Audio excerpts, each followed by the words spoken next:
Assalamualaikum warahmatullahi wabarakatuh. Perkenalkan, nama saya Sabilah dari kelas 10 MIPA 1 nomor absen 28 SMA 14 Depok.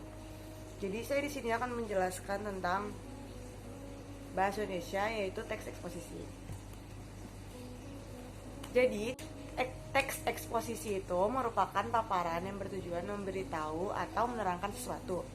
Menurut Kamus Besar Bahasa Indonesia, teks eksposisi berarti uraian atau paparan yang bertujuan untuk menjelaskan maksud tujuan dalam karangan. Dan ada juga menurut salah satu peneliti, yaitu George Carroll, eksposisi merupakan salah satu jenis teks atau keterampilan bahasa secara efektif yang berusaha untuk menerangkan uraian suatu pokok pikiran. Kemudian ada kita pertama bahasnya ciri-ciri teks eksposisi dulu ya. Jadi yang pertama, ciri-ciri teks eksposisi itu yaitu teks eksposisi bertujuan memberikan informasi, pengertian, dan pengetahuan. Yang kedua, teks eksposisi bersifat menjawab pertanyaan apa, mengapa, kapan, dan bagaimana. Yang ketiga, disampaikan dengan cara dan gaya yang lugas, menggunakan bahasa baku. Yang keempat, umumnya disajikan menggunakan susunan yang logis. Yang kelima, disajikan dengan netral yang tidak memancing emosi, tidak memihak, dan memaksa sikap penulis kepada pembaca. Dan secara singkat juga, ciri-ciri teks eksposisi itu, yang pertama, memuat fakta dan pendapat. Yang kedua, bersifat informatif.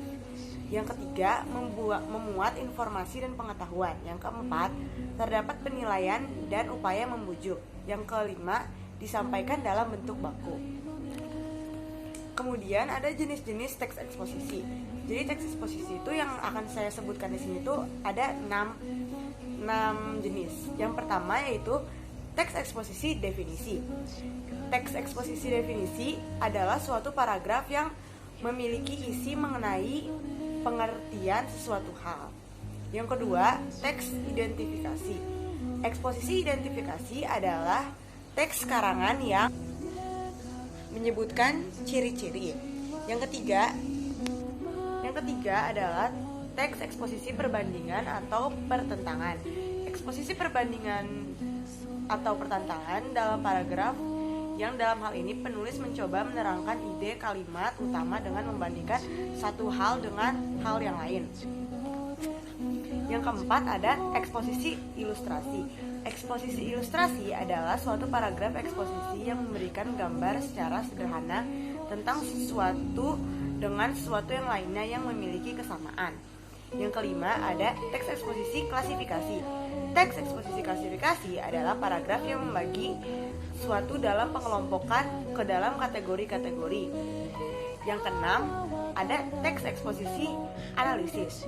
Eksposisi analisis adalah suatu paragraf eksposisi yang membagi permasalahan pada setiap gagasan pokok menjadi sebuah bagian-bagian tertentu dan selanjutnya pada tiap-tiap bagian tersebut dibandingkan secara sistematis. Kemudian ada pola pengembangan teks eksposisi. Yang pertama ada pola umum khusus. Ide pokok bagian teksnya ditempatkan pada awal paragraf, yang kemudian diikuti oleh ide-ide penjelas. Ide-ide penjelasnya merupakan perincian dari ide umum yang dikemukakan sebelumnya.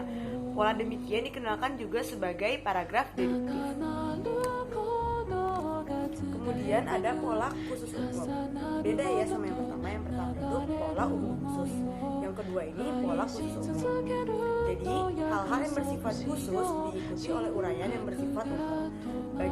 Bagian terakhir dalam bagian teks ini berfungsi sebagai simpulan atau rangkuman dari pendapat-pendapat yang dikemukakan sebelumnya. Yang ketiga ada pola ilustrasi. Topik gagasan atau pendapat bersifat belum jelas karena merupakan hal umum. Maka pola ini memanfaatkan ilustrasi sebagai contoh konkret dari topik yang akan dibawakan. Kemudian langkah-langkah penyusunan teks eksposisi. Yang pertama, mencantumkan topik. Yang kedua, mencantumkan tujuan penulisan. Yang ketiga, memilih data yang sesuai. Yang keempat, membuat kerangka teks. Yang kelima, mengembangkan gagasan pokok. Yang keenam, menuliskan teks eksposisi secara padu. Jadi struktur teks eksposisi itu dibagi jadi 3. Yang pertama ada tesis, yaitu pendapat. Yang kedua argumentasi. Yang ketiga penegasan ulang pendapat. Kemudian ada kaidah kebahasaan teks eksposisi.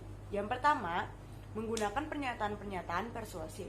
Yang kedua menggunakan pernyataan yang menyatakan fakta untuk mendukung atau membuktikan kebenaran argumentasi penulis atau penuturnya. Yang ketiga, menggunakan istilah teknis berkaitan dengan topik yang dibahasnya. Yang keempat, menggunakan pernyataan ungkapan yang bersifat menilai atau mengomentari. Yang kelima, menggunakan konjungsi. Yang keenam, menggunakan kata kerja material. Oke, sampai di sini saja penjelasan saya. Mohon maaf bila ada kekurangan atau kesalahan kata. Wabillahi taufiq wal hidayah. Wassalamualaikum warahmatullahi wabarakatuh.